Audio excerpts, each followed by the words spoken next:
of my ability, and will to the best of my ability, preserve, protect, and defend preserve, protect, and defend the Constitution of the United States. The Constitution of the United States. So help you God. So help me God. Now, congratulate you, sir.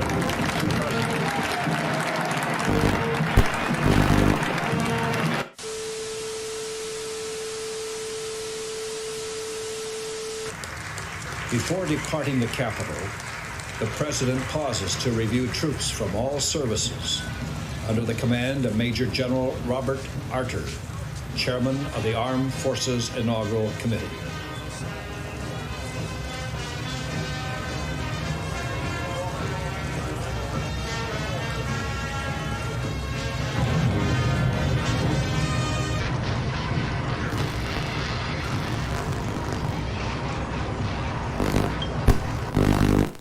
There is a sense of awe at the scientific achievement that has been accomplished in England with the healthy, apparently, birth of the first test tube baby girl delivered by cesarean section last night.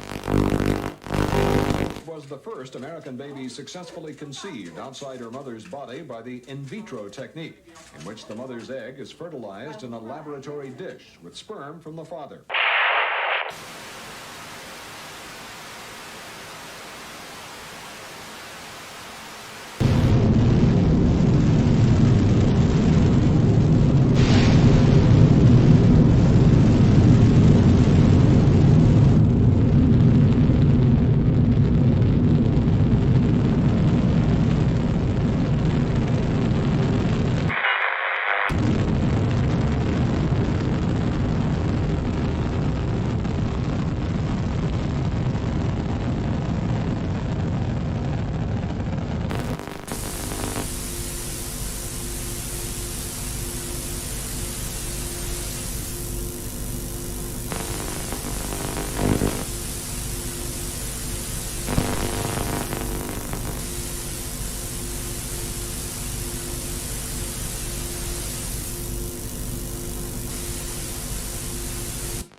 Hosted by the inaugural committee in Statuary Hall of the Capitol. President Reagan brings tremendous news to the guests. With thanks to Almighty God, I have been given a tagline, the get-off line that everyone wants for the end of a toast or a speech or anything else. Some 30 minutes ago, the planes bearing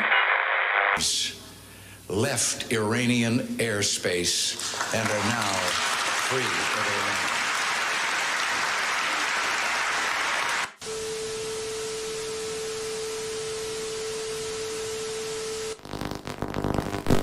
Though there were no presidents or generals or the former hostages agreed that today's celebrations of their return were the sweetest. And finally this evening, Ali returns. Muhammad Ali, once known as Cassius Clay, a veteran of 60 contests in the ring, getting older now, pushing 40, and taking a big chance. Tomorrow night in the Bahamas, Ali takes on a heavyweight champion who is 11 years his junior. Muhammad Ali and Trevor Berbick, the British Commonwealth heavyweight champion, weighed in today in Nassau for their 10-round non-title bout tomorrow night. Ali weighs 236 pounds, the heaviest he's ever been for a fight. The United States and the Soviet Union began their latest round of arms talks this morning in Geneva. The United States has said it will not deploy the new version of this Pershing missile and new cruise missiles if the Soviets dismantle their medium-range arsenal. The Soviets say the United States has deliberately not counted submarine-fired missiles, air-based warheads, and the nuclear forces of Britain and France.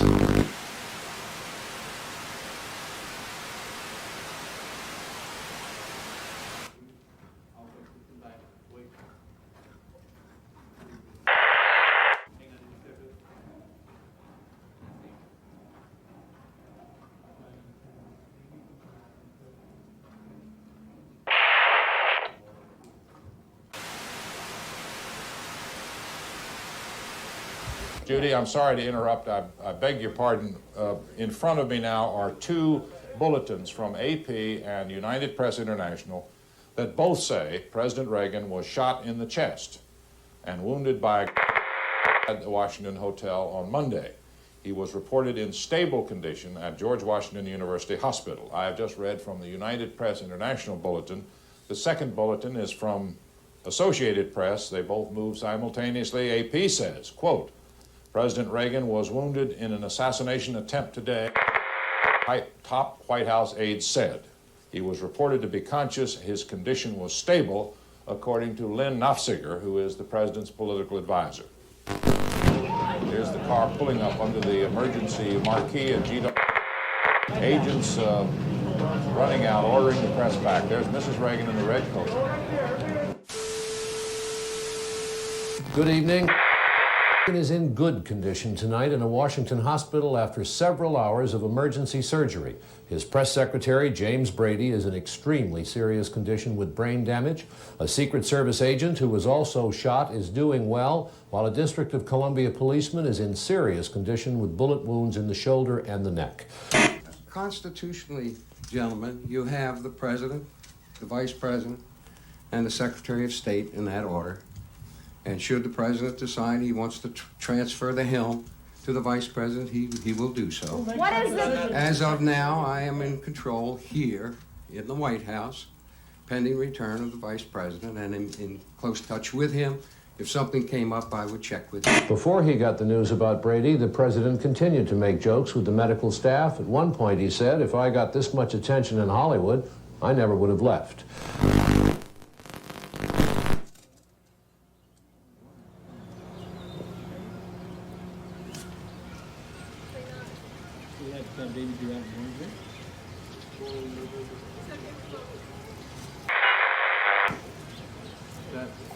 The young one?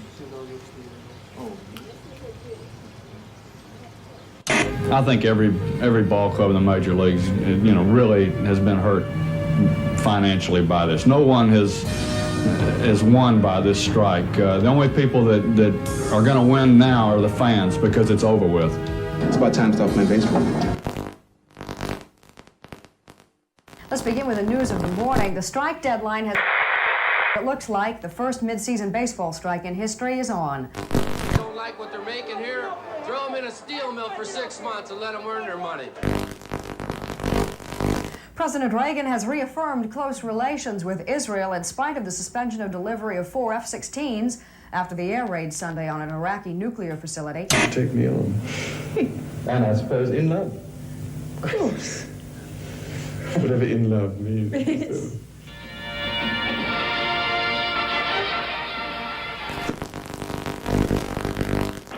Tonight, to celebrate the end of the Prince's bachelorhood, there was an enormous and spectacular fireworks display in Hyde Park. And all over England, Scotland, and Wales, bonfires of celebration were lit.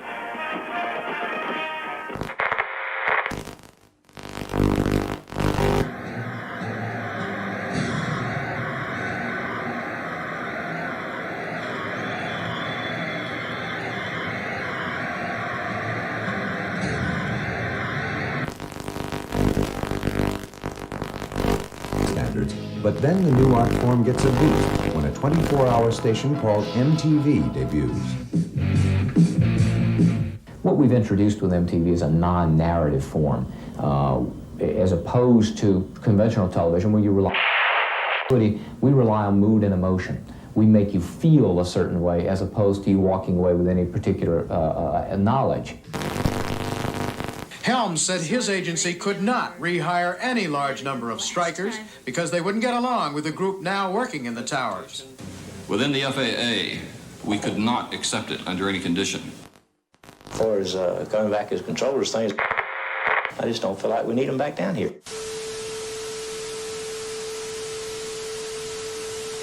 Early this morning, the Canadian Air Traffic Controllers Union claimed that U.S. airspace was unsafe and refused to handle planes on their way to and from the U.S. What followed was temporary havoc, confusion. I must tell those who failed to report for duty this morning, they are in violation of the law, and if they do not report for work within 48 hours, they have forfeited their jobs and will be terminated.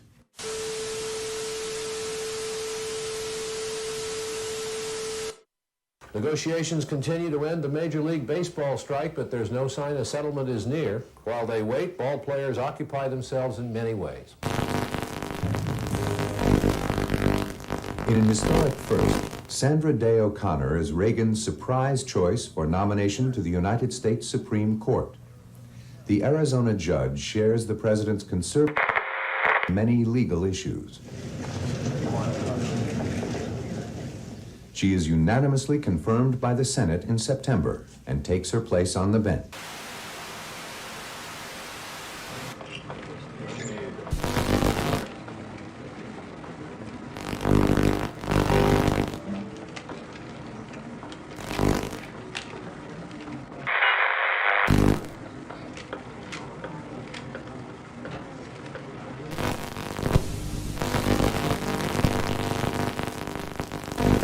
NATO's policy of peace is based on restraint and balance. No NATO weapons, conventional or nuclear, will ever be used in Europe except in response to attack. NATO's defense plans have been responsible and restrained.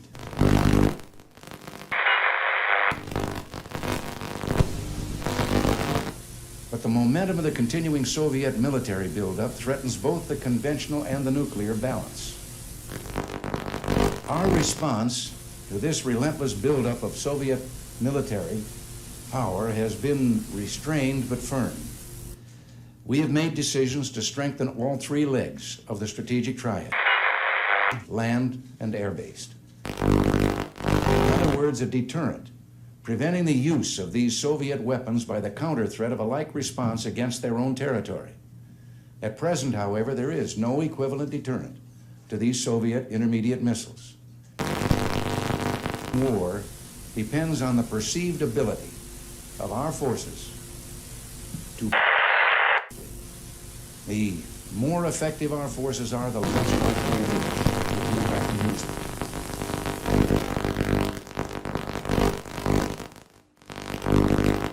them. The United States is prepared to cancel its deployment of Pershing II and ground-launched missiles if the Soviets will dismantle their SS-20, SS-4, and SS-5 missiles. This would be an historic step.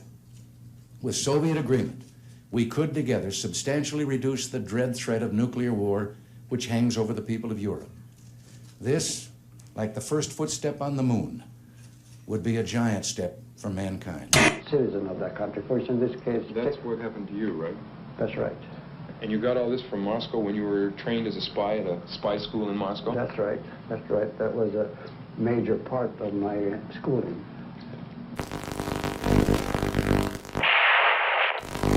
They live as citizens of these countries, and they would start operating really in case of war between the Soviet Union and the United States, for example, or in the time of of a very serious crisis when, for example, the diplomatic relations would be broken. Eventually, he was caught by the FBI and became a double agent. When you were caught by the FBI, did you try to signal your Soviet handlers at the UN or in Moscow that you had been caught? Not immediately, because I couldn't.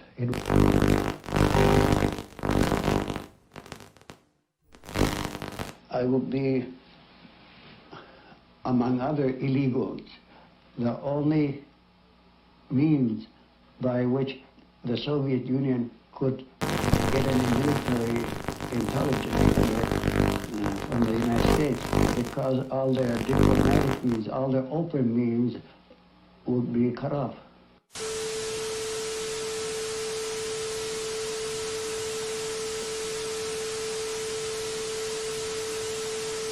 The highest art of warfare is not to fight at all, but to subvert anything of value in your enemy's country, be it moral traditions, religion, respect to your authority and leaders, cultural traditions, anything.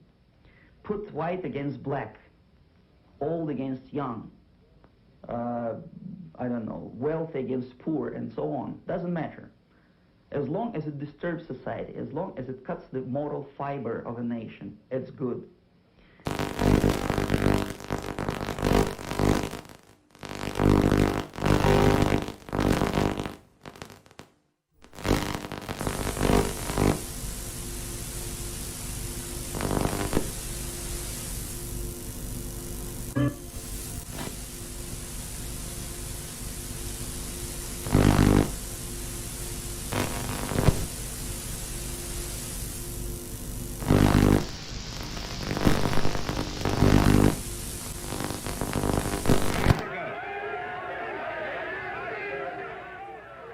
As one boxing great departs, another legend leaves the ring.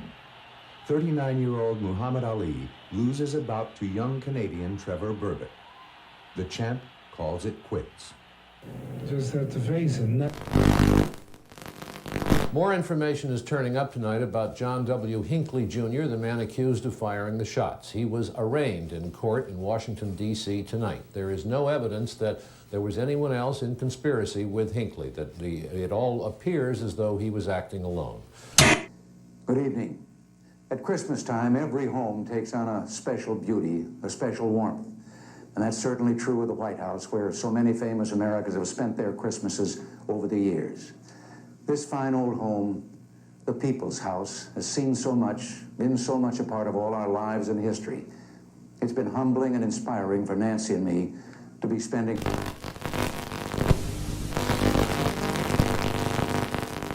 homes in Minnesota. The Polish government has trampled underfoot solemn commitments to the UN Charter and the Helsinki Accords.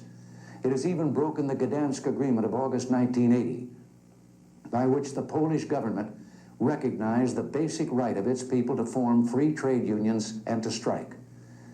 The tragic events now occurring in Poland almost 2 years to the day after the Soviet invasion of Afghanistan have been precipitated by the concern from the Soviet Union. It is no coincidence that Soviet Marshal Kulikov, chief of the Warsaw Pact forces, and other senior Red Army officers were in Poland while these outrages were being initiated. And it is no coincidence that the martial law proclamations imposed in December by the Polish government were being printed in the Soviet Union. The action cannot stop there. I want emphatically to state tonight that if the outrages in Poland do not cease, we cannot and will not conduct business as usual with the perpetrators and those who aid and abet them.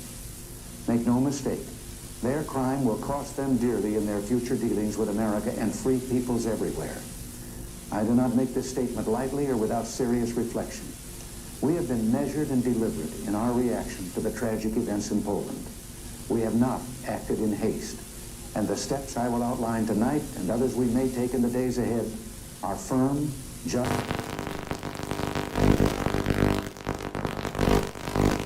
This is my last broadcast as the anchorman of the CBS Evening News. Old anchormen, you see, don't fade away. They just keep coming back for more. And that's the way it is. Friday, March 6th, 1981.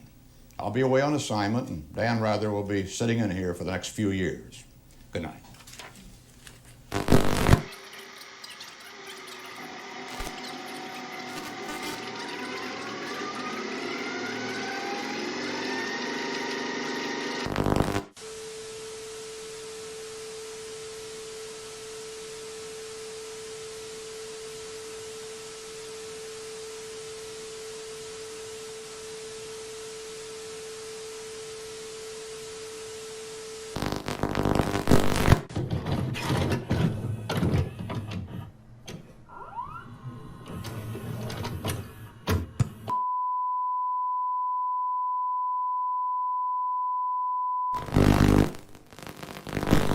Coming up on the next half hour, Pete Rose will be talking about his record-breaking hitting streak, and Ronnie Milsap, Country Music's Entertainer of the Year, whose hits come in gold and platinum.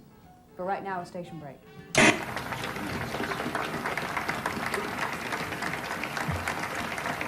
Governor, are you prepared to take the constitutional oath? I am. If you place your left hand on the Bible and raise your right hand and repeat after me, I, Ronald Reagan, do solemnly swear. I, Ronald Reagan, do solemnly swear that I will faithfully execute the office of President of the United States. That I will faithfully execute the office